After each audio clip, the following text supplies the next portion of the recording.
Mana shuni ayting o'zingiz. Necha pulga oldingiz Jasur mana shu apparatni? 4,5 million. 4,5 millionga. Nima uchun yechib tashladingiz? İşlamayapti. Ishlamayaptimi? 2 yosh var. 2 oy ishlagan?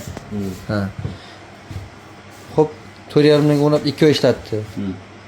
O'zingiz yechib tashladingiz yo yechib tashlashmi? Yo, yetishtiramiz. O'zingiz a? Keyin qaytadan mana bu apparatni o'rnatdik.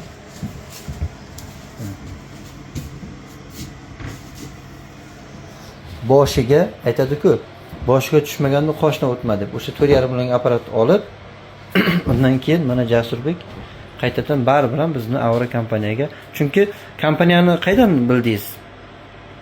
Kompaniyani shu qarindoshimiz tavsiya qilgan. Qarindoshingiz. Demak, qarindoshingiz bizdan oldin apparat olgan. Davolanib